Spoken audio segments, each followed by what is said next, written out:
If you care about your country, read Ludwig von Mises and the Six Lessons of the Austrian Economic School. Eu acho que vai haver sim, através dessa releitura, não releitura, mas desse conhecimento de novo da escola austríaca, mais poder na mão do indivíduo, que eu acho que é sempre melhor, né? Eu acredito nisso, que o indivíduo tem que ser o protagonista da própria história, não só dele, né, como do país e do mundo.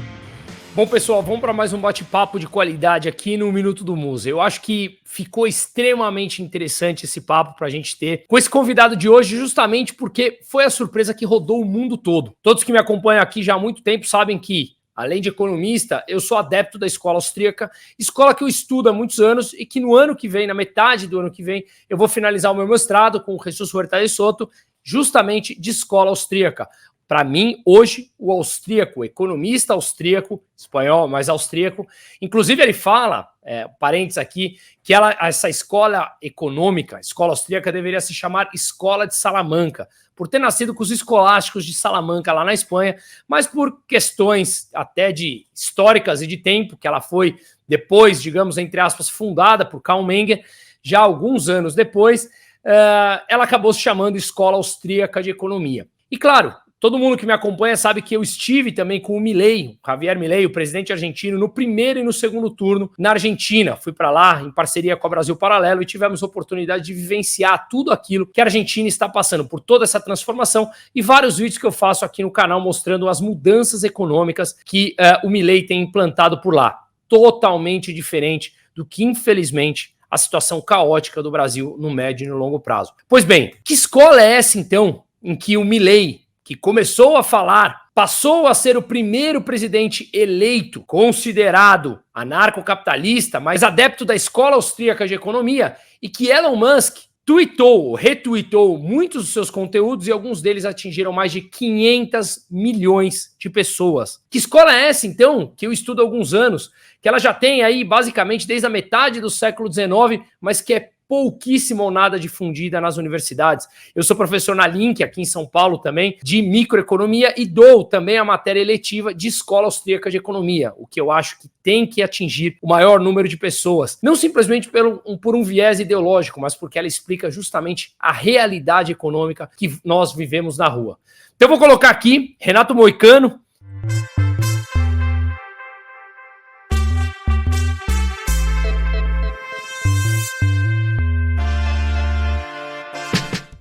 Grande prazer te conhecer. Infelizmente ainda não te conheço em pessoa, Moicano, mas primeiro, obrigado pelo seu tempo aí dos Estados Unidos, da Flórida, direto para a gente falar mais um pouco. Eu sei que você atingiu um auge aí nos últimos anos, além da tua capacidade da luta, por uma frase que você falou e que realmente correu os 4 cantos do mundo, né? Primeiro, obrigado. E você esperava acontecer tudo isso, Moicano? Fala, Bruno. Prazer em estar aqui. Já pela introdução a gente sabe aí que eu vou aprender bastante aí, eu acho muito legal estar falando com pessoas capacitadas, economistas, estudiosos, e pode ter certeza que eu vou aprender muito nessa live aí. E não, eu não esperava que ia dar essa repercussão tão grande. Eu estava mais preocupado em falar com a bolha. Depois eu quero até te perguntar o que você acha disso, porque eu cheguei através da economia austríaca pelo Bitcoin, e eu queria saber o que você acha disso, se você acha realmente que tem os princípios econômicos da escola austríaca, né, de escassez, de descentralização, de dar mais poder ao indivíduo do que ao Estado. Eu queria até te perguntar em relação a isso, mas é engraçado você falar da escola de Salamanca, porque eu também vi o Paulo Cogos falando bastante disso aí, é um libertário também, amigo meu, que fala muito de anarcocapitalismo, e ele estava explicando sobre a escola de Salamanca também. Então, pô, legal, um prazerzaço estar aí e tô pronto aí para aprender mais. Pô, que legal. Primeiro, obrigado. Então vamos fazer disso aqui, cara, um negócio descontraído. Quem me conhece sabe, eu sou... É isso, descontraidão, como se a gente estivesse tomando uma cerveja, como eu te falei. Fique à vontade, não vamos fazer só, então, perguntas de um lado de outro. Vamos fazer disso aqui um bate-papo, que eu acho que é sempre mais proveitoso depois para quem está escutando, né? Então vamos lá, já que você me fez essa pergunta, cara, bom, o começo da escola austríaca, o princípio dela, não sei se você já se aprofundou nisso, é conhecido por ser Karl Menger, que é um economista austríaco, ali na metade do século XIX, né? Por volta de 1850, 1860, e só que os escolásticos de Salamanca são lá do século XV, então nós estamos falando basicamente de 400 anos antes. E é muito complicado de ver, porque eu que tenho relação com a Espanha hoje também, direta, que minha mãe nasceu lá, morei alguns anos lá e tal, você vê que hoje a Espanha também está tomada pela esquerda. Então essa frase, cunhada por Huerta de Soto, que é esse que vai me dar a aula o ano que vem no mestrado, ele falando que a escola deveria se chamar Escola de Salamanca, porque era justamente ali, digamos, o berço, ainda no século XV, das ideias liberais libertárias, né? Por aqueles escolásticos da Escola de Salamanca, como você ouviu do próprio Paulo Cogos. Mas ela passou a ser, então, mais difundida 400 anos depois. E veja que nós estamos falando de 2024, eu que fiz faculdade de economia, tantos outros economistas que sequer conhecem essa escola.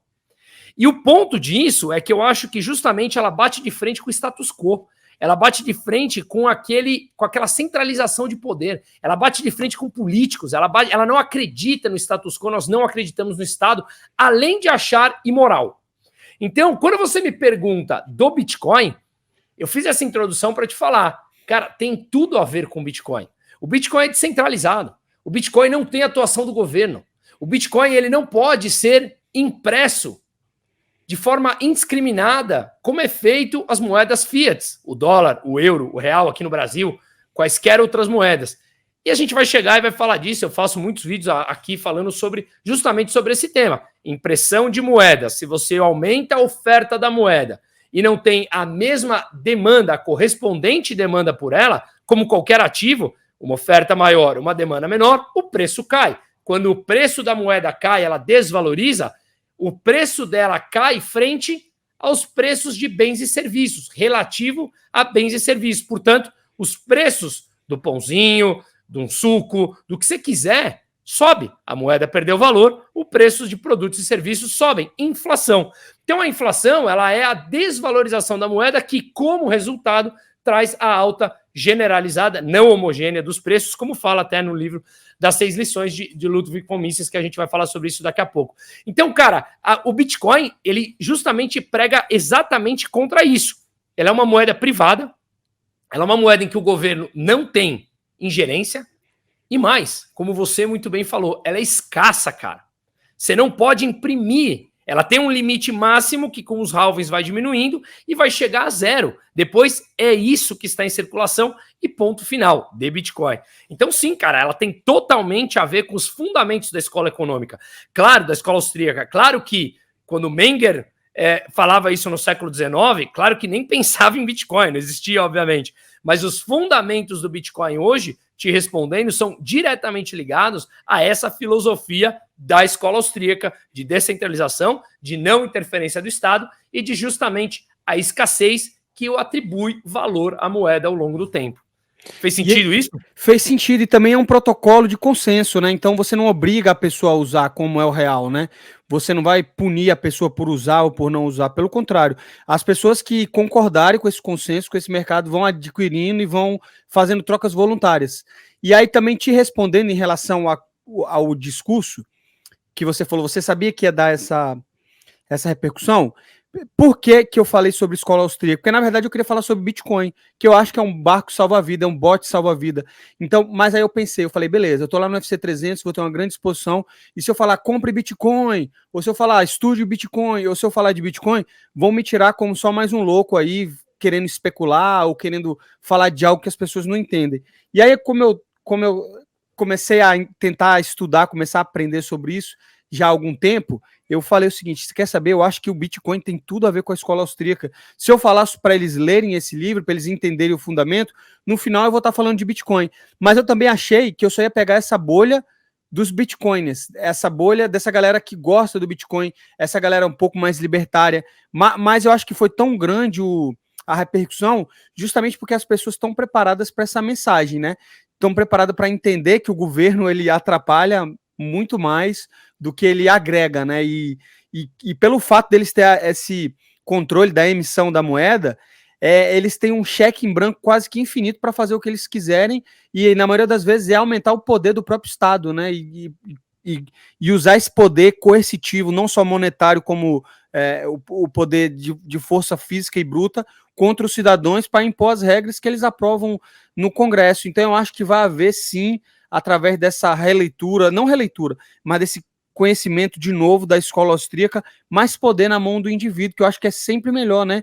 E por isso que eu também falo bastante dos Estados Unidos, da Constituição. É o poder libertário, liberal na mão do indivíduo, e esse sim vai... Eu acredito nisso, que o indivíduo tem que ser o protagonista da própria história, não só dele, né, como do país e do mundo. Cara, eu de verdade eu me emociono com o teu discurso, falando sério, cara, não é brincadeira, porque quando eu recebi quando eu vi teu vídeo, eu recebi no WhatsApp ali, eu mostrei pro meu pai também é adepto das nossas ideias, e cara, ele olhou e a gente falou assim, puta que pariu, olha onde tá atingindo, cara, isso aqui tem capacidade de rodar o mundo, igual o Milei tá fazendo, então eu acho super emocionante, e não é por difundir apenas uma ideia, é porque é o que você falou, é devolver o poder e o protagonismo ao indivíduo, que nós devemos ser protagonistas e donos de nossa própria vida. As pessoas passaram a achar que pode entregar a vida a um burocrata de turno, de plantão, e que essas pessoas, sem te conhecer, devem, inclusive, legislar na tua vida. O que você vai comer, o que você vai estudar, onde teu filho vai estudar, quantas horas. Cara, que tipo de ser humano que aceita a mediocridade o tempo todo e quer que um terceiro viva a vida por ele. Ou seja, como ele vai investir, onde ele vai poupar, como será a previdência dele, como não será. No fundo, cara, o Estado é tudo um castelo de cartas formado por meia dúzia de burocratas que, de novo, querem legislar na tua vida para controlar um orçamento. Basta você olhar aonde está o orçamento, isso é público, basta olhar o dinheiro público, em quais ministérios eles estão, que você vai saber onde está o poder. Então, o ponto da escola austríaca que me emociona, o que você falou, é isso, devolver o poder ao indivíduo. Seja no esporte, como um esporte individual, como você faz, o que eu faço, corrida, ou esportes coletivos, não importa. O indivíduo, ele está acima do coletivo. Uma empresa, aqui na minha empresa de investimentos, a gente só consegue fazer a empresa ser bem-sucedida se individualmente cada um trabalha bem, oferecendo produtos e serviços que agreguem valor a um conjunto de pessoas, né? Mas a gente está, obviamente, de olho naquilo que a gente pode tirar como vantagem e, sendo do bem, moral e etc., você só consegue agregar valor aos outros oferecendo algo de qualidade. É o indivíduo como um todo, né? Então, eu acho que ver a sua fala correndo o mundo, cara, assim, eu realmente quero te parabenizar e eu acho isso demais. Agora, deixa eu te fazer uma pergunta diretamente ligada a isso. Como você foi parar na escola austríaca? Porque, de novo, o Bitcoin, cara, ele tá na moda. Tudo que começa a subir muito entra na moda. Mas você vê grande parte das pessoas falar, eu comprei um Bitcoin, ou uma fração de Bitcoin, ou especulei. Sair do Bitcoin para mergulhar na escola austríaca, que é algo mais denso, cara, tem um passo muito grande. E você, pelo teu último discurso, você fez de forma brilhante. Então, como é que foi essa virada de chave, Moicano? De onde veio isso? Não, com certeza. Eu já falei em algumas entrevistas, eu falei até na Revista Oeste. Eu sou de Brasília, né? Meu pai é um burocrata desses, ele é de um alto cargo do Senado, ele é concursado já há muitos anos. Já poderia até estar aposentando, mas não aposenta, ele continua trabalhando.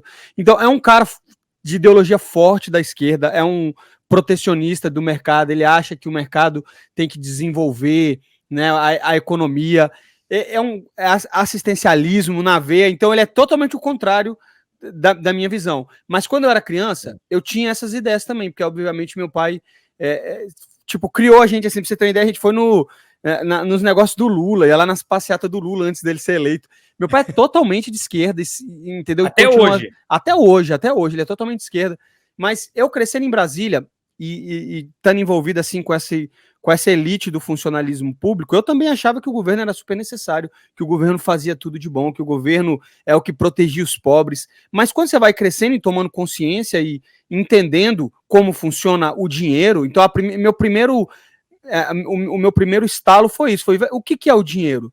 Muito se fala no dinheiro, e meu pai, como mais um servidor público, ele também não sabe como funciona o dinheiro, né? Porque, como eu te falo, como a maioria de Brasília, eles estão lá e não importa, porque, tipo, qualquer programa social, ou qualquer auxílio, ou qualquer coisa, eles vão ou taxar mais pessoas, ou vão imprimir mais dinheiro, e por isso que a gente está rodando nesse déficit total aí, que foi essa coisa até agora do governo Lula e do calabouço fiscal, né?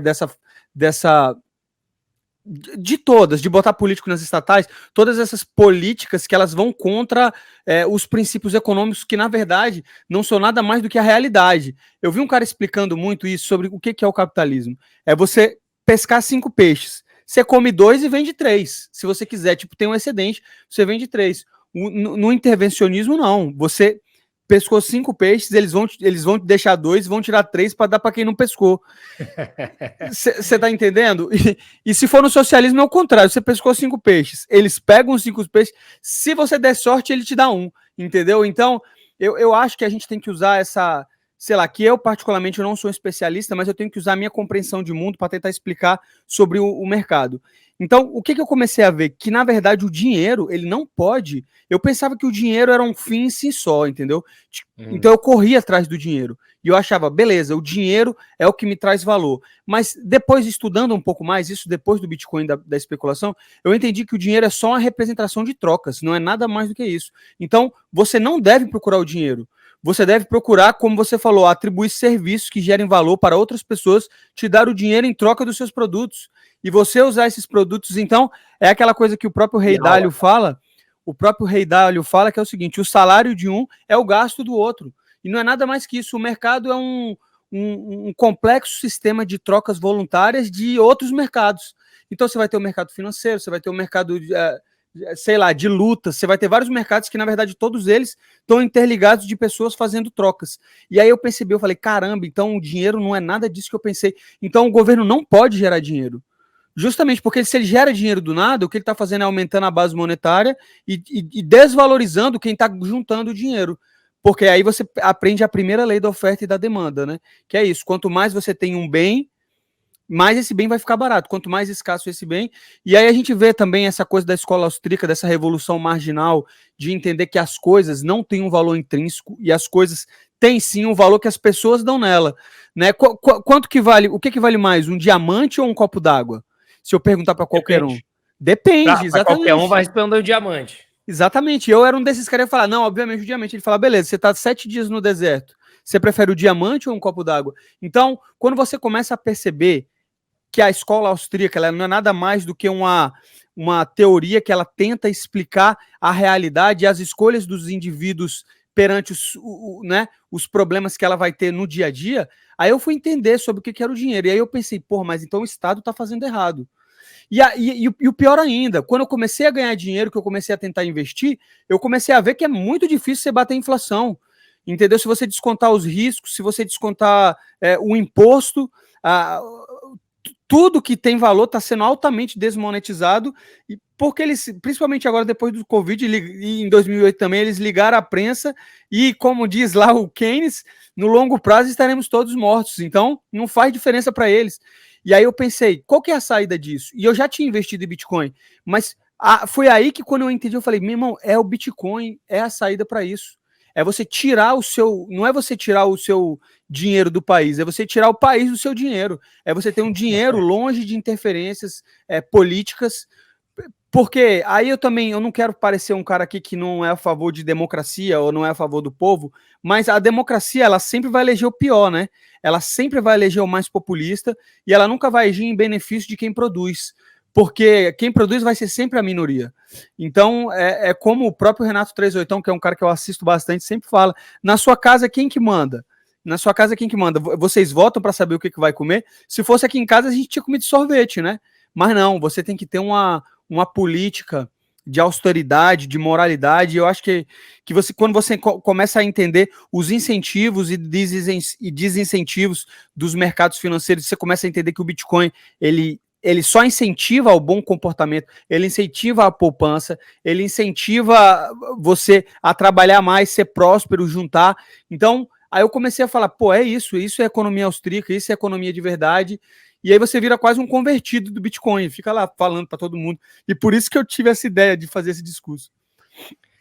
Cara, parabéns, cara. Acho que eu quero ser teu aluno de escola austríaca, cara, porque é verdade, cara. Os termos, assim, perfeitos são. Eu vou te falar, cara. Eu acho que você conhece mais do que talvez, sei lá, 98% dos professores de economia que eu me deparei aqui, que muitos deles na faculdade que não têm a menor ideia do que é a escola austríaca. E veja, eu não estou querendo dizer que todos têm que concordar com a escola. Eu acho que todos deveriam ter acesso ao conhecimento dela. Se a gente estuda Marx, que tem que estudar, se a gente estuda Keynes, que tem que estudar, temos que estudar a escola austríaca, porque, veja, tudo que o Moicano acabou de falar agora, tudo que você falou até agora, transfere isso para a rua, é exatamente a realidade.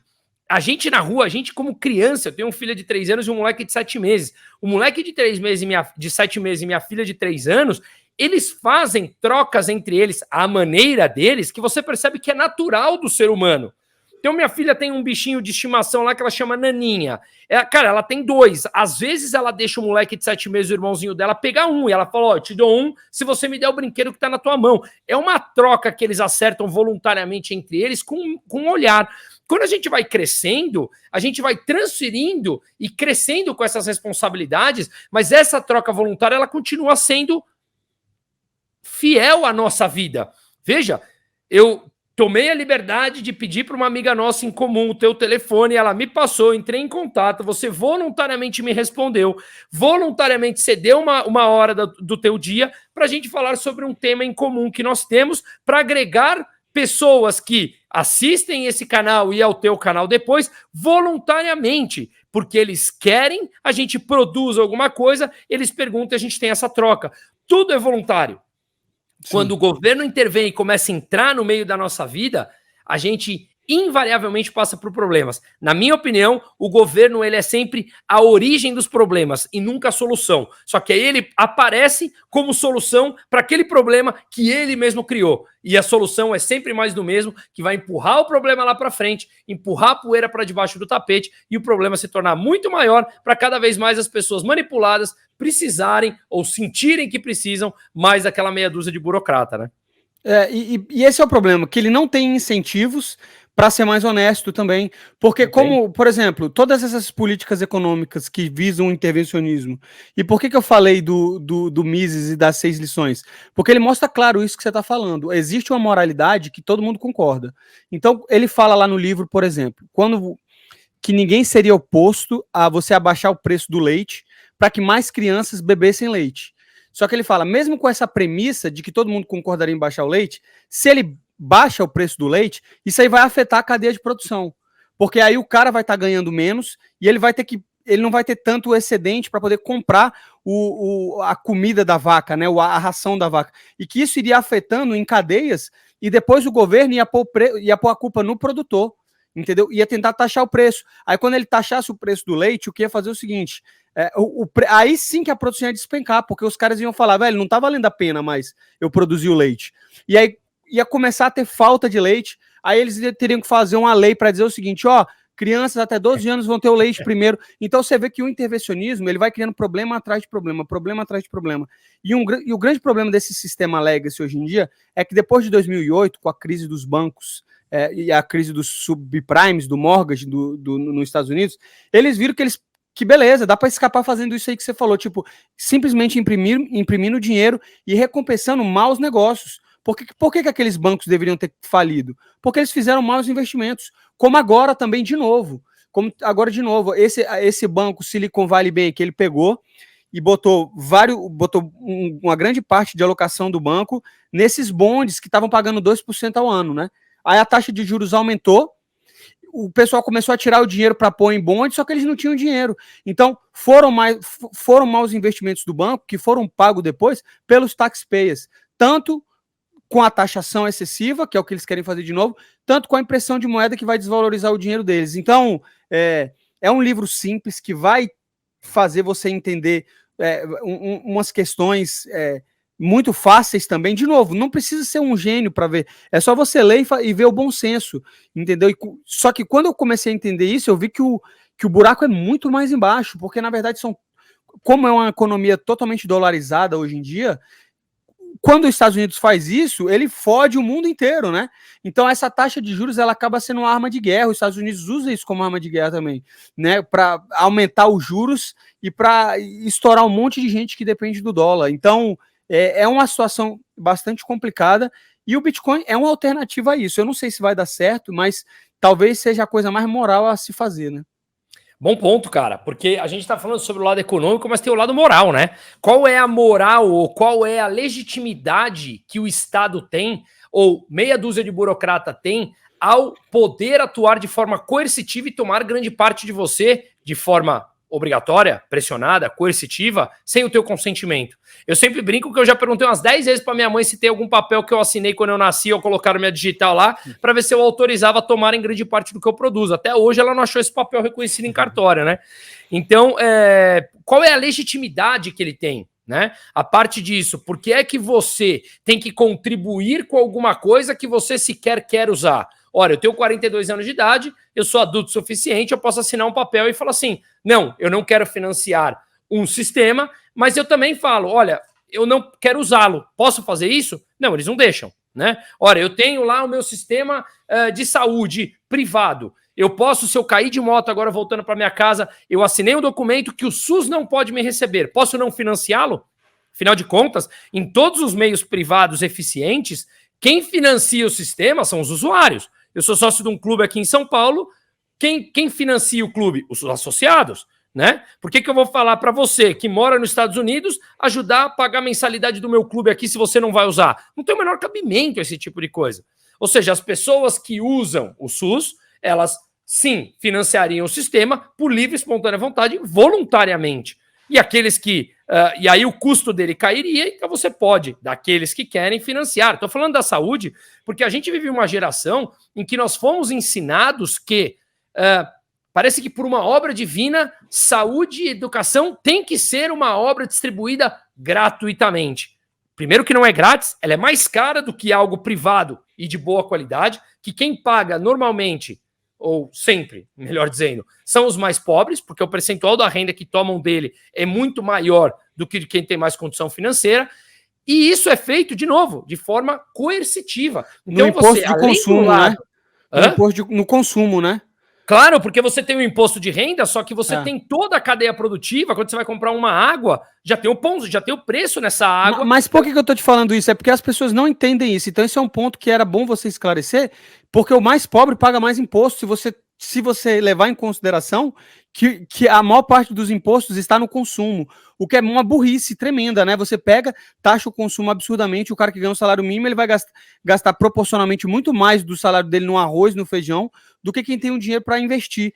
E é por isso que eu falo que aí o rico vai ficar mais rico, velho, porque os Estados Unidos está controlando as taxas de juros, vai abaixar artificialmente, os preços das coisas vão subir. Então, isso que você está falando aí é de bastante importância. É bem isso, Moicano, porque assim, o imposto, você tem várias formas de tributar em diferentes países do mundo. Eu imagino que você também, eu sou contra, eu sou da turma que imposto é roubo. Se eu entro agora aí e pego o teu boné sem você me pedir, você vai falar que eu roubei o teu boné de forma correta, porque eu roubei. Porque aqui, sem assinar nenhum documento, você toma o que eu produzo. Esse é o lado moral da discussão, que cabe imensos debates, e eu acho que o debate é importante. Só que no Brasil estão nos cerceando do debate, obviamente, para que eles fiquem apenas com a verdade deles. Mas o que a gente vê, o que você falou, cara, é uma pura verdade. O mais pobre, no Brasil, você é tributado nesse manicômio em toda a cadeia produtiva. Então você tem os impostos em cascata e o preço do pãozinho lá no final chega muito mais caro. Quando o governo intervém mais, quando o governo gera esse déficit extraordinário, quando o governo coloca os políticos nos ministérios, aumenta o tamanho do Estado, gasta mais, você gera um déficit. Gera um déficit, o país está mais endividado. Quando o país está mais endividado, os investidores exigem mais juros para emprestar dinheiro para alguém que está endividado. Né? Risco, e ao exigir mais juros, a taxa de juros sobe, o custo do dinheiro sobe, o que impacta diretamente os mais pobres. E aí a moeda desvaloriza, porque um país endividado, as pessoas não querem ter uma moeda na mão, que ela passa a valer menos do dia para a noite. Maior inflação faz com que o Banco Central tenha que subir mais os juros para controlar a inflação. Veja que tudo começou na intervenção estatal. E aí, o governo, para fechar as suas contas desses gastos exorbitantes, aumenta os impostos. Aumentar os impostos com uma moeda mais desvalorizada por conta dos gastos públicos, sobe o pãozinho na padaria, porque o trigo cotado em dólar sobe, porque a gasolina que o Brasil precisa importar refinada, o preço é cotado em dólar, também sobe. E aí, o mais pobre sente muito mais o impacto dessa inflação. E aí é o que você está falando. Se nós analisarmos, isso são formas de confisco. O governo está confiscando o teu dinheiro através da inflação, porque é um imposto que ele não precisa passar no legislativo, ele simplesmente faz algumas besteiras, entre aspas, muitas vezes planejada para a moeda desvalorizar, ele consegue trazer mais inflação. Quando tem mais inflação, o governo arrecada mais. Nominalmente, o governo arrecada mais. Então, ele fala que está te dando R$5 e toma 10 de você através de inflação e você está lá de joelho agradecendo ele por ter te dado 5.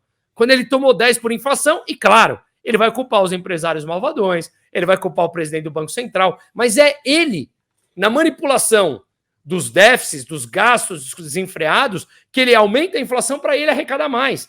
Né? Então ele se financia através da inflação que ele mesmo muitas vezes gera para fechar as suas contas. E o pobre sente. Mas eu acho, cara, que graças ao teu discurso, Milei, todos esses canais, o meu e tantos outros aqui, que tem pessoas acordando para que o Estado mais tira dela do que devolve, cara. E outra coisa, que é que nem você estava falando, como o governo também ele se financia em reais, para ele é bom que o real se desvalorize, que ele vai pagar menos, né? Para a folha de pagamento dele vai, tipo, ele vai ter mais moeda, a moeda está mais valorizada, ele paga, mas não. Você perde totalmente o poder de compra, né? Mas é uma situação extremamente complicada. Mas eu queria saber a sua opinião em relação a isso. Eu vejo muita gente que defende o Bitcoin, que defende essas ideias mais libertárias, dizendo que uma das formas de você evitar isso seria o dólar, por exemplo, ser backed, né, no ouro, né? Tipo, ter o lastro em ouro. Eu queria saber a sua opinião disso, se isso caberia. Hoje, inclusive, eu fiz um podcast com o Saifeddin, que é um cara bem respeitado na comunidade do Bitcoin.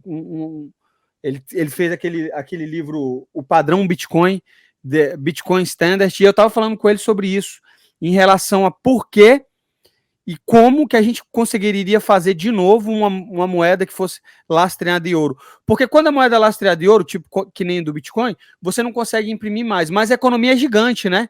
É muito grande. Como é que a gente faria essas trocas? Você é a favor disso? E se sim, como é que isso funcionaria? Cara, é uma bela pergunta. Vamos lá. Primeiro, quando você falou do governo pagar mais, só fazendo um parênteses nisso, de que o governo, o real vale menos e, portanto, ele se favorece disso. Sempre que você tem, você com certeza sabe, estou explicando até para muitos que estão nos ouvindo e que não conhecem. Quando você tem uma dívida numa moeda inflacionária, né, isso te favorece, porque a moeda passa a valer menos. Então, a tua dívida em moeda que está desvalorizando, ela passa a valer menos. Né? Nominalmente ela vale igual, mas a moeda vale menos. Então, altera o valor da tua dívida. Quando você está na posição ao contrário, obviamente, a situação também é inversa, né? Terminando, indo agora na tua pergunta. Eu tô até com um texto agora aqui que eu tô produzindo um vídeo que eu vou subir essa semana, que eu fiz a parte 1 do confisco e vou fazer a parte 2 que tem a ver justamente com isso. Dando um overview geral aqui, basicamente, em 1933, os Estados Unidos teve o que foi conhecido como um grande confisco, né? Presidente Roosevelt, depois da Grande Depressão de 1929, ele basicamente proibiu as pessoas de terem ouro na sua casa ou qualquer coisa que tivesse lastro no próprio ouro. Então ele confiscou. Só que ele confiscou diferente do que o Collor fez aqui em 1990, que ele simplesmente congelou as poupanças e tomou o dinheiro para si. O governo foi lá, o governo americano, falou que todo mundo que tinha ouro tinha que entregar o ouro em troca de dólares. A qual preço? Ele estabeleceu $20,67 por onça Troy, por grama de ouro aí, a medida onça Troy, né? Esse $20,67, então quem tinha ouro entregou. Se você não tivesse entregado, você poderia pagar uma multa de $10 mil, que em 1933 era uma quantidade absurda. E esses então... Vou pegar 15 anos de cadeia, né? 15 anos de cadeia, exatamente. Então ele entregou a $20,67, só que um ano depois, o próprio Roosevelt mudou a cotação do ouro para $35 a onça Troy. Ou seja, ele pagou 20 e já colocou que aquilo que ele tinha ganhado ou colocado, guardado de ouro, já não valia mais 20, valia $35 a onça Troy. Ou seja, olha a valorização que ele teve. Isso durou até depois, quando o Nixon acabou com a conversibilidade do dólar em ouro, né? E em 1971, e aí que foi quando efetivamente acabou o padrão estabelecido em Bretton Woods em 1944. Mas um breve resumo disso, e porque, claro, você com certeza sabe, mas muitos não têm esses detalhes históricos, que a gente foi bem sucinto aqui, mas o ponto é que em 1971, o Nixon ele veio a público.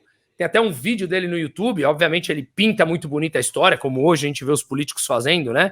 Pinta muito bonito, porque ele precisa que as pessoas apoiem aquilo. No fundo, o que ele estava falando era, acabou a conversibilidade do dólar em ouro. Você que tinha dólar, as pessoas físicas já não podiam, porque em 33 já tinha esse confisco. Mas os bancos centrais que tinham ouro ou dólar, podiam trocar por uma ou outra moeda. E ali, naquele momento, ele acabou com isso. Até você tinha um presidente francês, o Charles de Gaulle, né? Ele começou a vender dólares para trocar por ouro, e aí outros bancos centrais começaram a fazer o mesmo movimento. O Nixon ficou com medo que houvesse, digamos, uma corrida ao ouro aí, né? E portanto, ele acabou com essa conversibilidade e falou, olha, o dólar não é mais conversível em ouro, e agora temos as moedas fiat de uso corrente obrigatório, o dólar, como a gente conhece, e as moedas de cada um desses países. Pois bem, dito isso, quando nós percebemos ou sabemos já que, como você muito bem falou, as moedas, quando elas são ofertadas, impressas, colocadas no mercado, numa quantidade maior do que a demanda correspondente dela, o preço cai, né? Naturalmente, o preço cai. Tudo que tem uma oferta maior que a demanda, o preço cai. Lei básica de oferta e demanda, que todos nós sabemos. Portanto, a moeda, quando ela deixou de ter o lastro em ouro, o governo poderia, até para financiar as guerras, né? Ali na época, ele podia imprimir dinheiro para financiar os seus gastos de guerra, gastos gigantescos. Com isso, a moeda em maior oferta passou a valer menos. A moeda passando a valer menos, o governo pode, como eles têm feito até hoje, imprimir dinheiro desenfreadamente. Eu sempre mostro um gráfico aqui, você já deve ter visto o gráfico do M2 Sim. dos Estados Unidos, já viu, né? Já. O gráfico do M2, que é toda a moeda em circulação em depósito à vista e depósito a prazo nos Estados Unidos, em que grande parte da impressão do dinheiro que está em circulação foi impresso durante a pandemia, né? Ou seja, são números, assim, estratosféricos. E, de novo, eu estou respondendo mais largo porque tenho certeza que não é todo mundo claro, que conhece isso, né? Então, olha só, esse aumento da massa monetária. É um dinheiro a mais em circulação que chegou a 22 trilhões de dólares. E quando você não tem mais o lastro em ouro ou lastro em absolutamente nada, ele simplesmente pode valer qualquer coisa. O dólar, ele hoje tem o lastro na confiança. Se daqui 30, 40 anos as pessoas não confiam mais em dólar e confiam em Bitcoin, o que vai acontecer? O dólar hoje os Estados Unidos hoje tem uma dívida de mais de 34 trilhões de dólares, 130% do PIB, é uma dívida impagável. Sim. Os Estados Unidos estão tendo que emitir dívida com vencimento de 2 anos, as chamadas T-Notes, e não mais as títulos de 10 anos, porque os investidores estão com receio, né? Tanto é que a curva de juros está invertida, é algo há 16, 17 meses, é algo que está para bater o recorde dos últimos tempos. Ou seja, as pessoas estão prevendo uma crise nos Estados Unidos, falando, opa, pera lá, eu empresto dinheiro para os Estados Unidos, mas ele está extremamente endividado, então eu prefiro emprestar a curto prazo. Com isso, baseado nisso tudo que a gente falou, eu adoraria ver uma moeda, ou moedas privadas, como opções entre as partes negociarem. Eu não sei se você acompanhou, Moicano, a Argentina, o Milei mudou, ou está para ser aprovou ontem em primeiro turno, as regras dos aluguéis. Né? E agora os inquilinos e os proprietários podem negociar na moeda que quiser e corrigir no índice que eles quiserem. Eu quero pagar em ouro, eu quero pagar em boné, eu quero pagar em camisa, não importa. Se é bom para mim e bom para você, que seja. Então, se for para usar uma moeda de uso corrente obrigatório, como o dólar e todas as outras, eu adoraria que ela fosse estabelecida num padrão ouro, né? Porque eu acho que tiraria a autonomia dos bancos centrais de imprimir moeda. Ou eu iria um pouco mais além. Eu sou a favor de abolirem os bancos centrais, justamente para dar às pessoas a prerrogativa delas poderem negociar no que elas quiserem entre elas. Oi? Livremente. Livremente. Exatamente. Então, se é para ter uma moeda fiat, Eu gostaria que ela fosse, de repente, estabelecida em algum metal escasso, como pode ser o ouro, justamente pelo fato de tirar o poder dos políticos. Eu não quero poder para os políticos e burocratas. Agora, poderia ser o ouro, como pode ser o Bitcoin, como pode ser o Ethereum, como pode ser camisa, como pode ser o que for. Alguma reserva de valor, né? Alguma reserva de valor. Mas a minha pergunta é essa, porque, por exemplo, eles financiaram a guerra porque não tinham lastro, né? Então eles puderam imprimir dinheiro. Mas isso também não afetaria a economia, porque a economia é tão grande. Se você tivesse uma moeda que ela tivesse que ser atrelada a algum metal precioso, ou qualquer coisa, a qualquer reserva de valor, será que essa economia também não ia diminuir pelo fato de justamente do ouro ser escasso, ou pelo fato sei lá, eu não sei qual é a porcentagem, mas é grande, dos Estados Unidos ter o ouro, né? Os Estados Unidos é o que mais tem ouro em reserva. Será que isso não ia dar também um poder que não tem um balanço para os Estados Unidos? Como é que você vê isso? Eu acho que sim, justamente por isso eu gostaria que tivessem várias moedas privadas, que pode ser o dólar, que pode ser o real, que pode ser... Se não tivesse o governo, se fosse criminalizado a impressão desenfreada do dinheiro dessa maneira, por parte dos governos, você já geraria uma situação de mais escassez ou de menos abundância do que essas moedas. Mesmo que ela não fosse lastreada em ouro. Eu acredito que se hoje o dólar voltasse a ser lastreado em ouro, ia ter não necessariamente uma diminuição da economia, mas uma reprecificação dos ativos, né? Afinal de contas, o ouro é escasso, o dólar ele poderia ter a conversibilidade, mas aqui tem um ponto importante. A conversibilidade, na minha opinião, não só pressupõe que o dólar valorizaria, ou o ouro valorizaria, não importa aqui, mas o ponto é quanto, e aí é uma outra discussão, que é um debate sem fim, que é a reserva fracionária ou a reserva 100%, que você já deve ter visto ou está aprofundado nessa discussão, ou não? Não conheço isso. Essa reserva, tem muita discussão sobre os austríacos, eu confesso que eu não tenho 100% uma opinião formada, e é o seguinte, aqueles que defendem a reserva de caixa de 100%, falam o seguinte, os bancos só podem emprestar o dinheiro, ou o Banco Central, caso ele exista, só pode existir, só pode criar o dinheiro exatamente na mesma proporção que ele tem o correspondente em depósito à vista ou depósito a prazo. Certo. Então, os dinheiros, assim como existia no século XVIII, em que cada banco tinha o seu próprio dinheiro e podia emitir a sua própria cédula, um banco que tinha lá, digamos, sei lá, 100 milhões em depósito à vista, ele não poderia gerar depósitos a prazo, de longo prazo, ou emprestar esse dinheiro de 200 milhões. Porque 100 milhões estaria aí desencaixado, não teria um respaldo, não teria um lastro. Então, não necessariamente nós precisaríamos ter a moeda lastreada no ouro.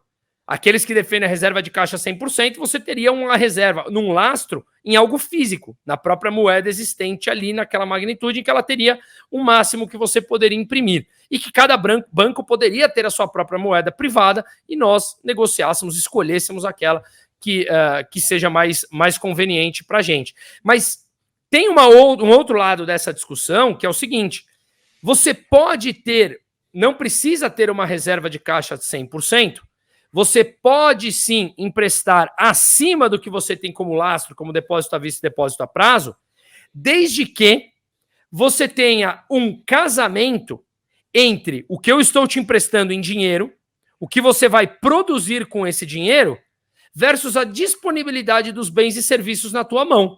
Ou seja, se eu te empresto dinheiro, você investe esse dinheiro, que seja, ou eu te emprestei, você vai usar. Você vai usar para produzir, sei lá, celular. Só que o celular vai demorar 5 anos para ficar pronto, tá? Em contrapartida, o banco empresta um dinheiro, o meu investimento que financiou o teu empréstimo lá no banco, né? Venceu. Eu fiquei com o dinheiro líquido na mão de novo, só que o banco te emprestou esse dinheiro. Só que venceu esse investimento antes de você ter produzido celulares. Significa que eu vou estar com o dinheiro na mão, eu vou poder demandar novos produtos e serviços, só que você ainda não produziu esses produtos e serviços. Então você tem um descasamento de prazos. Isso vai ser inflacionário.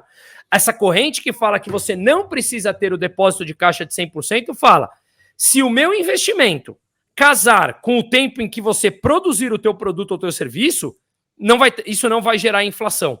Então, de novo, é uma eterna discussão entre digamos, grandes intelectuais da escola austríaca. Eu não sou acadêmico, eu não sou intelectual desse nível, eu não produzo paper científico de forma nenhuma.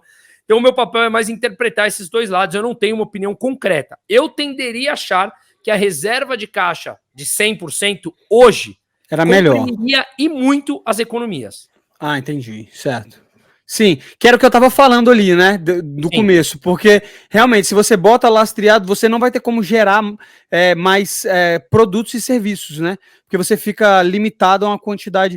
Eu também não sei, mas uma coisa eu sei, é o que você tá falando do spread bancário, né, que a gente fala que é quanto o banco tem para emprestar.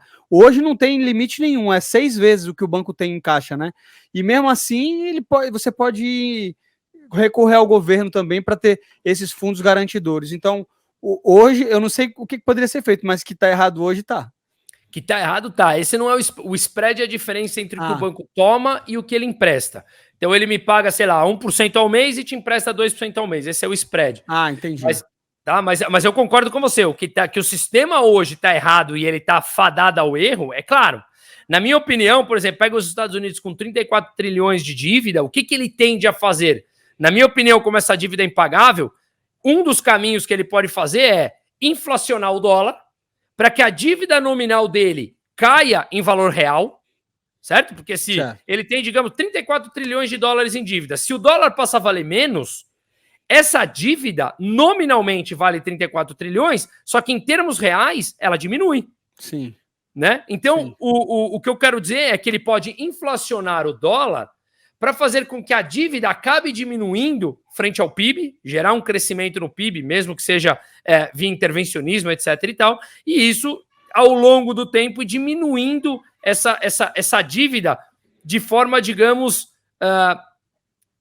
confiscada, entre aspas, pela própria inflação. Né? Porque, realmente, a dívida de hoje de 34 trilhões ela é impagável. E isso traz um sistema incerto no mundo. O dólar hoje é a moeda do mundo. Sim. Né? Sim. Tem uma coisa que o Renato 38 sempre fala dessa questão da dívida, de um cara lá da República de Weimar, Hugo Heine, se eu não me engano, que ele comprou uma fábrica através dessa dívida, dessas alavancagens, uma fábrica de tênis, depois a moeda se desvalorizou tanto que ele pagou o preço de 4 caixas de sapato para comprar, porque acaba que quando você compra um negócio, o dinheiro desvalorizou tanto que ele não vale mais nada, então os 4 milhões que ele comprou vamos supor que fosse 10 milhões, chegou uma hora que esses 10 milhões não valia 10 reais, né? Não valia, então, é isso que você está falando. Só que é um processo muito distópico, né? Você pensar que os Estados Unidos vai hiperinflacionar a moeda e vai acabar com os Estados Unidos, com a economia dos Estados Unidos, com a qualidade de vida e impactar muitos outros países. Qual seria a outra opção? A austeridade fiscal, né? Controle fiscal, mas nem se fala nisso. Esse é um ponto. Eu não estou falando de hiperinflacionar, tá, Moicano? Eu estou falando de uma inflação um pouco maior. Manter uma inflação de 5%, 6% nos Estados Unidos, que para você mora aí há um tempo, você sabe melhor do que eu. Os americanos da geração atual não sabem lidar com a inflação. A última inflação nos Estados Unidos tinha sido final dos anos 70, começo dos anos 90, ali uma inflação realmente exagerada, né? Então eles estão aí surtando, porque o CPI americano fala que está em 3,7, mas é muito maior, né? É muito maior. É muito maior isso. Então, eu cheguei em 2018, é notável o preço do mercado, assim, absurdo. O preço do aluguel tá um absurdo. Você vê hoje em dia o cara da minha idade, ele não tá conseguindo mais viver com a qualidade de vida que ele tinha 5 anos atrás. Pois é, cara. Então, a situação ela é mais apertada. Então, o primeiro ponto seria hiperinflacionar o dólar. Mas seria fazer o dólar valorizar mais, desvalorizar um pouco mais. E quando você tem essa dívida numa moeda desvalorizada, é o que a gente está falando, em termos reais, essa dívida cai. Então, você ir ajustando ela através de inflação, porque o governo vai arrecadando mais quando a inflação está mais alta, e ela vai, através das políticas monetárias, controlando, que é o que você falou, sobe a taxa de juros, baixa um pouco a taxa de juros, estimula a economia, desestimula, ou seja, me engana que eu gosto. O caminho mais natural, sem dúvida nenhuma, era o ajuste fiscal. Os Estados Unidos... Mas nem se fala nisso, eu nunca vi ninguém falando aqui em ajuste fiscal. Eu tô aqui há 5 anos, eu nunca vi nenhum membro do Congresso falando a gente tem que diminuir o welfare, a gente tem que diminuir essa oferta de serviços sociais. Não se fala nisso, porque eu acho que como eles são o dinheiro do mundo, a impressão é ilimitada, eles querem sair, né? Eles querem dar o jeito deles só imprimindo dinheiro. Então, eu tô aqui há 5, 6 anos, nem mesmo o Trump fala disso, de ajuste fiscal, né? Sendo que ele é um cara que, teoricamente, deveria olhar mais para o mercado. Agora, deixa eu te fazer uma pergunta, aproveitar que você é um especialista, até para saber... Imagina, você tá mais que eu aí, cara. Se isso é um bom ou um mau negócio. Você vê, por exemplo, a inflação, eles diziam CPI, que é o que você está falando, o índice que mede a inflação, que não é a inflação real, mas eles estavam dizendo que ia diminuir. Semana passada, uns 2 semanas atrás, eles já aumentaram. Já está dando sinais de aumento de novo. Você acha que tem uma diferença entre o Biden e Trump e o aumento da taxa de juros? Você acha que o Trump vai diminuir a taxa de juros artificialmente? Você acha que vai ter alguma diferença grande na economia do país se for o Biden ou o Trump? Então, vamos lá. É uma boa pergunta, cara. Eu tendo a ser muito mais próximo, obviamente, aos republicanos do que aos democratas, mas por tudo que a gente está falando aqui, a minha escola de economia é a do Milley, né? Ou seja, vamos cortar os parasitas, como ele fala, e a casta política. Cara, o Trump, por mais que ele seja muito mais pró-mercado do que o Biden, do que os democratas, é óbvio, então para mim é uma escolha muito fácil, o Trump é intervencionista, o Trump aumenta gastos públicos, o Trump fecha mercados, né? Então, cara, o Trump não é alguém que vai diminuir a dívida pública. Sobre baixar a taxa de juros na canetada, nos Estados Unidos é muito difícil, porque, cara, a independência do Banco Central, ela é levada a sério, ela já é um tema superado há muito tempo. Aqui na terra tupiniquim a gente continua discutindo o óbvio. Mas nos Estados Unidos, cara, a independência ela não é apenas na lei, como ela é uma independência financeira. No Brasil, aqui ainda o Banco Central não tem independência financeira. Então até o Roberto Campos Neto está reclamando que o orçamento do Banco Central hoje é 1/5 do que era 5 anos atrás, que até a tecnologia do Pix está em risco, porque hoje ele recebe 15 milhões de reais, que é 1/5 do que ele recebia 5 anos atrás como orçamento do Banco Central. E o Lula vai intervindo, vai colocando diretores lá, vai colocando pessoas ideologicamente alinhadas a ele.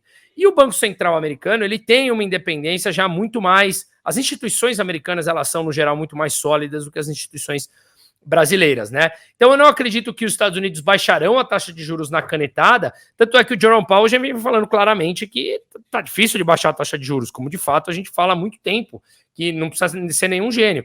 M2 em alta, mais impressão de dinheiro, fiscal solto e eles sobem, apertam nos juros, mas soltam o fiscal. A inflação, realmente, o mercado de trabalho super apertado, então vai continuar pressionando a inflação. Mas você acha que vai subir? Eu acho que vai... Eu não sei se vai subir, mas eu acho que eles não vão conseguir convertir para a meta de 2%, entendeu? Sim, não, eu acho que talvez nunca mais, né? Acho 2%, que nunca mais.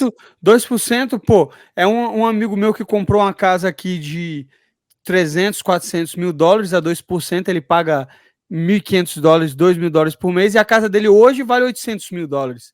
Né? Foi um período da história atípico. Só que muita gente viveu essa época e achou que os Estados Unidos era isso, né? Mas a taxa de juros é aquilo, é como você falou, não é o controle do governo, mas muita gente tem essa ideia, essa lembrança do Trump com a economia aquecida, com a taxa de juros baixa, todo mundo comprando. E mesmo se ele entrar, se ele não conseguir fazer abaixar isso, vai ser muito ruim para a popularidade dele também, né? Para ele se manter. Cara, eu assim, na minha opinião, para a situação que o Brasil se encontra, eu acho que tem que ser mandatório que o Lula ganhe. Até para colocar muita pressão no regime, como a gente fala, o regime extremo petista que está aqui. Mas eu acho que não é para se esperar uma diminuição dos gastos públicos ou uma diminuição da dívida frente ao PIB americano se o Trump entrar, né? Eu acho que são questões geopolíticas ou questão de botar mais pressão em pró-mercado. Ele é mais pró-mercado, obviamente, do que o Biden, que é um socialista de carteirinha mesmo. Mas, de qualquer maneira, cara, o endividamento público americano provavelmente continuará numa trajetória ascendente, né? Você tem populistas de direita e populistas de esquerda. O Trump, ele é um populista que preza pelo pró-mercado, que é melhor, né? Mas ele é um populista, ele gasta muito, ele fecha mercados, ele impõe restrições, ele impõe subsídios, ele impõe tarifas, né? Que é diferente justamente do que a gente está falando de abertura por completo de mercado que prevê os teóricos da escola austríaca, que enfim, é o que mais filosoficamente me adapto aqui a eles, ou me encaixo melhor, né? Então eu acho que, cara, o risco de dívida americana vai continuar sobrevoando aqui sobre nossas cabeças, cara. não será algo que a gente vai simplesmente deitar agora em berço esplêndido se o Trump ganha e falar, tá tudo bem, as dívidas então tá tranquilo e tudo mais. Na minha opinião, veremos mais emissão de dívida. Imagina nessa situação geopolítica do jeito que está, se continua mais guerras, as guerras crescem, os Estados Unidos precisam entrar numa guerra, e nada mais populista do que uma guerra. Nada mais que desperta aquele também, sentimento patriótico e que dá chancela para o governo imprimir dinheiro e emitir dívida para financiar uma guerra, em que o dinheiro muitas vezes nem sai dos Estados Unidos. Fica lá, fica aí dentro mesmo, né? No complexo industrial militar, né? Um lobby fortíssimo ali para a guerra no Congresso. Mas é isso, é como eu estou te falando, uma visão bem pessimista, mais real, né? Do que pode acontecer aí nesses próximos anos aí nesse cenário político. E aí volta no que você está falando, cara. Que as pessoas, que é justamente aquilo que a gente faz na Aquavero, cara, é justamente olhar a parte de alocação e carteiras de investimento, como nos protegermos desses ciclos, entender os ciclos, compreender, tentar nos protegermos dessa situação que a gente vive, né, cara? E o Bitcoin, por exemplo, entra numa delas, né? Entra numa parte delas. E você botaria qual seria a alocação saudável de Bitcoin e como você acha que deve ser feito essa compra? Dollar cost average ou você identifica que está caro ou que está barato? Como é que você recomendaria alguém alocar, quanto de alocação no portfólio dele e quando seria a hora certa de comprar? Eu sei que é individual, né? É individual, mas isso, de uma maneira geral. Exato. Eu ia fazer esse complemento aqui. Como nós falamos do individualismo no começo, eu acho que isso é muito pessoal. Então tem que entender. Tem as restrições da CVM aqui, então eu deixo claro, isso não é uma recomendação de investimento. Quem quiser, vou até deixar meu e-mail aqui. Quem quiser, entre em contato, a gente fica à vontade para a gente falar sobre isso, estruturar as carteiras de investimento e tudo mais. Mas, de qualquer maneira, cara, o que é caro ou barato, ele é muito subjetivo e é muito momentâneo, né? Se você acha que, de repente, hoje está caro e amanhã vai para 150 mil dólares, você vai falar, meu, estava barato. Se volta para 15 mil dólares, você fala, estava caro, me ferrei. Na real, cara, ninguém sabe o que vai acontecer com o preço. Eu, como filosoficamente adepto dessas ideias, como nós falamos, eu não posso deixar de ter Bitcoin na minha carteira justamente pelo fato de ser um alinhamento, cara, total com as minhas ideias. Você acredita no ativo, né? Vamos dizer assim. Eu acredito no ativo, é um mercado privado, é um mercado, cara, que troca voluntárias entre as partes, tudo que a gente falou. Se ele efetivamente vai se tornar uma moeda de uso corrente, eu não sei. Eu estive em El Salvador produzindo um documentário também, e lá que tinha pegado mais esse boom de Bitcoin, nas ruas já usa mais o dólar do que o Bitcoin. Eu não sei se realmente vai ser, mas que, na minha opinião, ele tende a ser um ativo que pode ser, como muitos chamam, digamos, de ouro digital. Eu acho que pode fazer sentido. Ele é escasso, ele não tem intervenção governamental até o momento, ele tem um limite máximo. O ouro a gente não sabe, mas tem um custo para você pegar o ouro também, né? Descobrir o ouro, enfim, tudo mais. Transportar tem um grande problema. O risco do negócio, né? Então, não sei, eu diria que sim. Se você está disposto a colocar 10, 20, 30, 40, 50% na tua carteira, 100%, é um tanto quanto pessoal. Qual risco você quer correr? Você está preparado que se de repente ele sair dos atuais 60 e poucos mil dólares, voltar para 10, você vai dormir tranquilo ou você vai infartar? Se você infartar, não faz sentido você ter na tua carteira. Se você está tranquilo porque você continua acreditando na tese, beleza, segue. Eu acho que qualquer quedinha mais expressiva vale a pena ir incorporando um pouquinho na sua carteira, desde que você entenda essa volatilidade e saiba com o ativo que você está lidando. Eu acho também que o governo vai achar algo... É o que você está falando, acreditar mesmo. Quanto mais barato tiver, melhor para você, que acredita, né? Que acredita, sim.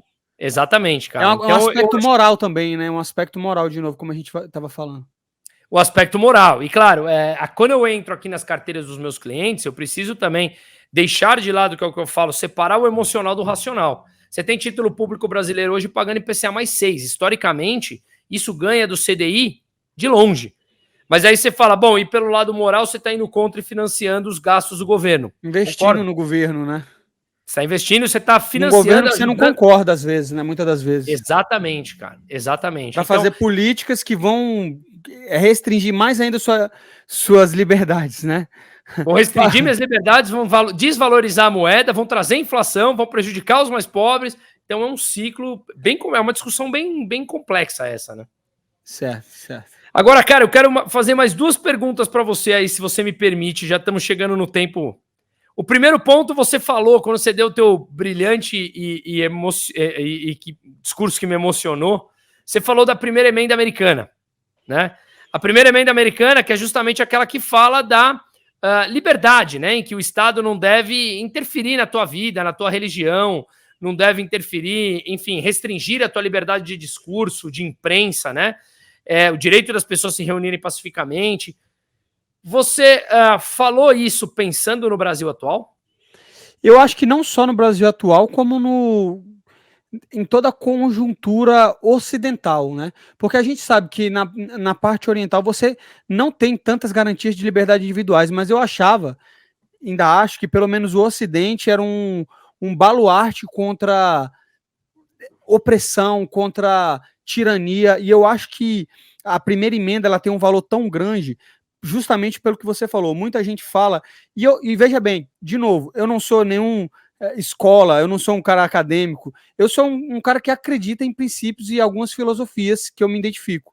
E eu acredito que essa Revolução Americana foi tão importante para o indivíduo, porque ela foi justamente o combate de uma sociedade civil organizada contra um poder tirânico e déspota, certo? Então eu acho que isso aí foi uma das maiores revoluções, talvez a maior revolução que já existiu, um império britânico absurdo, gigante, com uma força naval absurda, com colônias sobre todo o mundo, lutando contra 13 colônias aqui dos Estados Unidos, contra quase camponeses, né? Pessoas que tinham tinham as suas terras, produziam, e eu acho que muito importante nessa é a questão ideológica, né? Porque você tinha essa questão, quando a gente fala de liberdade de fala, eu acho que você colocou muito melhor aí, e é uma coisa que me atrai ainda mais na primeira emenda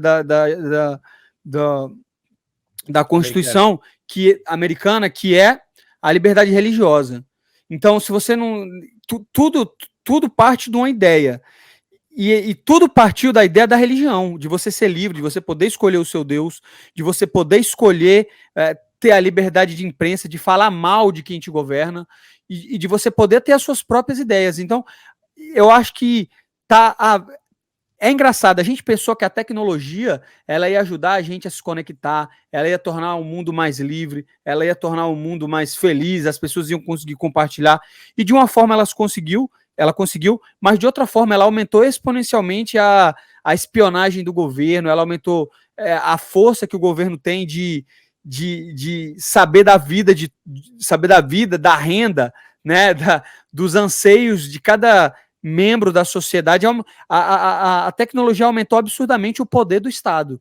Então, eu penso o seguinte, que se a gente não tiver a liberdade de fala, a liberdade de se defender, e principalmente no mercado livre, capitalista, numa sociedade de mercado, a capacidade de ter a propriedade privada, que eu acho que talvez seja a coisa mais importante da escola austríaca, que eles falam, que é justamente você viver do fruto do seu trabalho, é você produzir e poder fazer o que você quiser com o excedente do que você produz.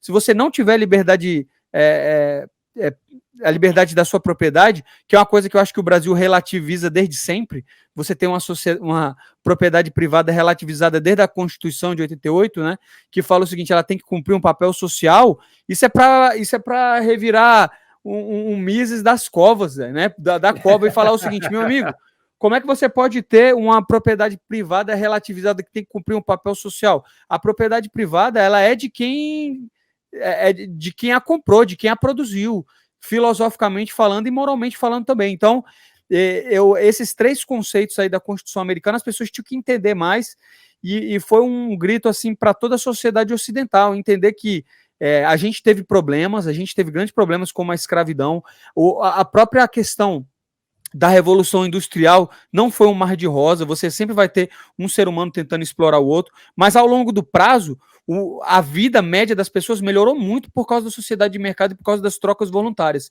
em todos os aspectos. Então, a gente tem que se orgulhar mais das coisas boas que a sociedade ocidental fez, entender e tentar melhorar as coisas que foram moralmente reprováveis. Mas uma coisa que você não pode abrir mão é das suas liberdades individuais. E a Constituição americana, ela vai lá e ela fala o seguinte, meu irmão, é o indivíduo antes do Estado. Então são leis que elas não estão tentando positivamente restringir o que você faz. Se você olhar a Constituição americana, ela está dizendo o que o Estado não pode fazer com você. Olha a diferença, né? De você falar, o Estado não pode te calar, o Estado não pode te procurar na sua casa sem um mandato, ele não pode pegar qualquer bem seu, expropriar sem nenhum motivo, e tudo isso vai tá seguindo a ordem legal também. Então você vai ter que ter você tem que passar por um processo legal para você ser tolhido dessas suas liberdades individuais. Mas acho que as pessoas elas não estão nem aí para isso, ou elas não entendem esse conceito. Então foi tentar alertar as pessoas para ler esse livro 6 lições, e aí você vai entrar na toca do coelho, porque uma coisa vai puxando a outra. Você vai ver sobre o que é o capitalismo, vai ver sobre o que é a economia, vai ver o que é o dinheiro, depois vai voltar a ver até sobre questões históricas e filosóficas, e você vai começar a entender o que eu estava defendendo. Então deixa aí de novo o meu apelo para as pessoas lerem as 6 lições. E por que as 6 lições? Porque eu acho que é bem simples, o livro é pequeno, e se você ler uma vez, você vai absorver muito de tudo que a gente está falando aqui, de capitalismo, intervencionismo, socialismo, inflação. Uma coisa que eu também não fazia ideia de que foi importante que eu aprendi no livro, investimentos estrangeiros, que a gente fica pensando no outro país rico como um malvadão, mas a verdade é o seguinte, o capital ele vai sempre procurar as maneiras mais eficientes de se multiplicar. Esse é o capitalismo, acumular capitais. Então, se é para investir no outro país que você nem conhece para ganhar dinheiro, isso vai ajudar não só o outro país, mas você também nos retornos. E políticas e ideias, porque tudo isso que ele fala, sobre todos esses tópicos... É a 6ª lição. É a 6ª lição, exatamente. Políticas e ideias. Tudo que a gente falar e pensar é político, tudo que você fazer e representar é político também, são ideias. Então, leia isso, que depois desse livro isso vai abrir um caminho para vários outros autores, várias outras conversas, várias outras ideias. E é um livro que não é falado, né? Mas aqui está meu apelo para pregar sobre as liberdades individuais e como diz também os americanos, né, os libertários e clássicos liberais americanos, free to choose, né, Milton Friedman, Thomas Sowell, todos esses autores e todos esses caras aí que tiveram uma grande contribuição para esse movimento. Free to choose, eu fiz até uma camisa também, Renato Moicano, Stand for Freedom, porque você tem legal. Onde eu compro essa camiseta? moneymoicano.com, se vocês quiserem aí dar uma olhada, Money Moicano, Stands for Freedom, que eu acho que é isso. Uma vez que a gente entender que as liberdades individuais são sagradas e invioláveis, você vai começar a entender que o Estado foi feito para te tolir e para, de uma forma autoritária, impor o poder coercitivo, o poder físico, o poder ideológico e o poder monetário em vocês. Então, vamos ser livres, né? Puta, cara, parabéns. Cara, que puta discurso, muito legal. Fala onde que eu posso comprar essa camiseta, eu vou te mostrar uma... Não sei se você viu também as que eu mandei fazer, você chegou a ver ou não? Não, ainda não. Deixa eu dar uma olhada aí. Deixa eu... Vai falando o seu site que eu vou... Tô procurando aqui pra eu te mostrar uma que... Essa até deu uma viralizada, cara. Eu fiquei até com medo ali, os jornais postaram e tal. Eu falei, puta, que legal, vambora. Agora vamos nessa. O meu site é moneymoicano.com. A gente faz entregas para o Brasil, a taxa é um pouco alta, mas eu estou tentando fazer algumas unidades para poder vender no Brasil aí direto para custear. Mas se você quiser ajudar, entra lá moneymoicano.com e peça já a sua. Eu vou entrar, cara, eu vou entrar sim. Eu vou entrar mesmo, cara, porque eu acho que é importante, a gente precisa se ajudar.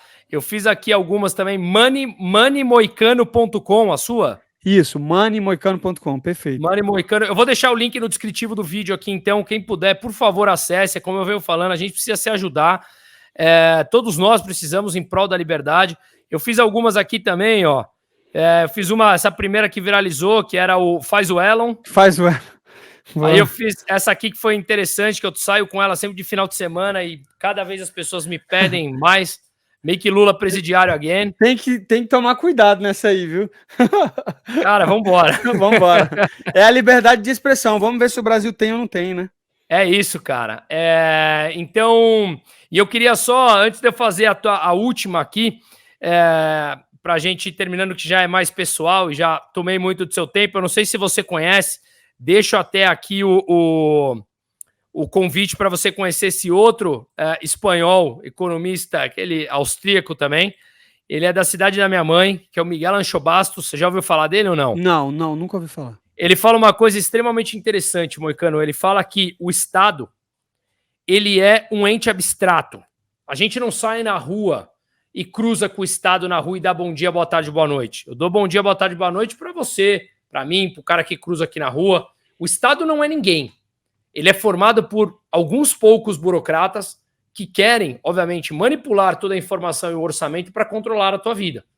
Então, as pessoas que acreditam no Estado é um tanto quanto infantil, porque as pessoas que lá estão, mesmo dito por Hayek, um outro economista austríaco, no Caminho da Servidão, em que ele explica por que os piores chegam ao poder, e dentre um deles é porque para você chegar lá no topo da política e fazer parte dessa elite suja, normalmente as pessoas abrem mão da intelectualidade e da leitura e vão aceitar qualquer coisa para chegar lá no topo. Então você está disposto a fazer qualquer coisa por dinheiro, sem levar em conta a moralidade, etc. e tal. Então os políticos, segundo Hayek, no Caminho da Servidão, os piores, no geral, que chegam lá na frente. Então o Estado, ele não é ninguém. Se as pessoas saem, o Estado some.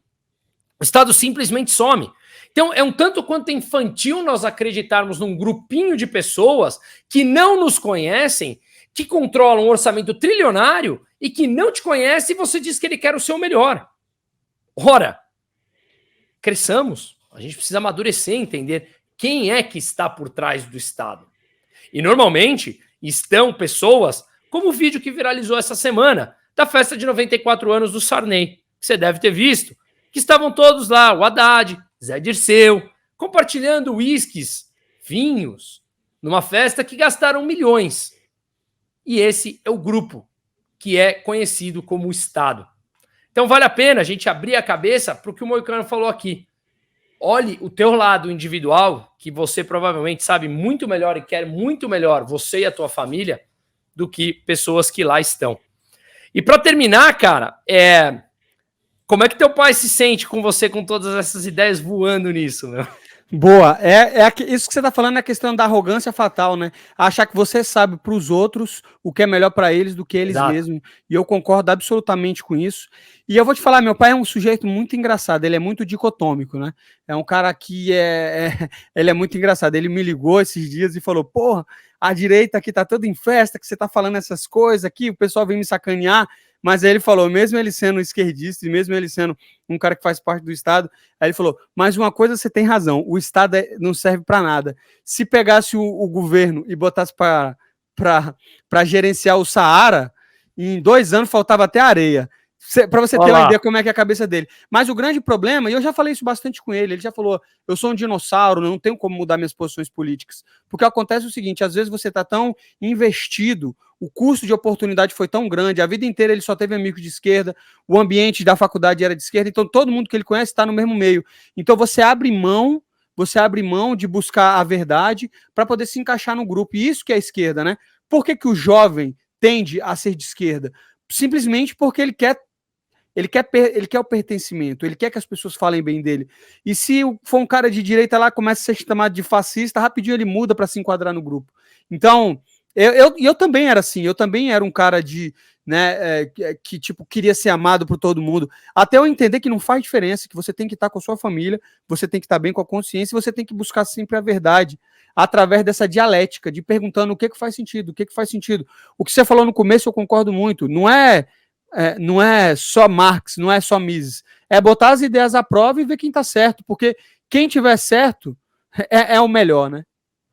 Perfeito, cara, perfeito. Então, muito legal, porque é o que você falou, teu pai então cresceu com essas ideias, não é fácil mudar as suas ideias, principalmente depois de mais velho, mas se ele já deu esse exemplo do deserto, significa que, mesmo de dentro da máquina, ele já está percebendo que claro, a ineficiência é maior do que a eficiência, né? Não, com certeza, com certeza. Queria mandar um abraço aí para você, obrigado por ter me convidado ao podcast, me convide sempre. Eu vou saindo aqui porque eu também tenho um bate-papo agora com o pessoal do Mises, acabei marcando 2 podcasts. Quem você marcou? Eu marquei com o Instituto Mises. Eu faço parte dele, por isso que eu tô perguntando. Ah, que legal. Agora eu não me lembro o nome do rapaz, mas ele vai me mandar um... Pode ser o Adriano, o Hélio, o Fernando. Isso, não é o Hélio, não. O Hélio eu já fiz. Mas eu vi. deixa eu até ver quem. Não, vai lá, vai tranquilo, cara, fique em paz. Mas, Beleza. Moicano, eu dou... Rodrigo Marinho, Rodrigo Marinho. Rodrigo Marinho é meu parceiro, cara. A gente tava na Argentina junto, eu, ele, o Hélio. Então vou falar pra ele que atrasei por sua causa, hein, Bruno? Pode falar, pode jogar a culpa em mim, cara. Pode jogar a culpa em mim. Vou mandar uma foto aqui pra ele, cara. Manda aí. Cara, muito obrigado. Obrigado, cara. O Rodrigo é um parceiraço meu também. Então, puta, obrigado pelo seu tempo. Parabéns por tudo, do fundo do meu coração. Parabéns. E, cara, não só obrigado pela tua hora. Obrigado por toda a mensagem que você tá passando. Talvez, cara, você ainda vai perceber a importância do que você fez, talvez mesmo que sem querer, mas o que você representa hoje numa mudança de mentalidade e plantar uma sementinha nas pessoas. Cara, meu muito obrigado mesmo. Valeu, Bruno. Vou fazer umas lives no meu canal também, vou te chamar pra gente debater um pouco de economia. E brigadaço pela moral, tá? Tamo junto. Eu que agradeço. Parabéns, Valeu, cara. Um abraço. Valeu.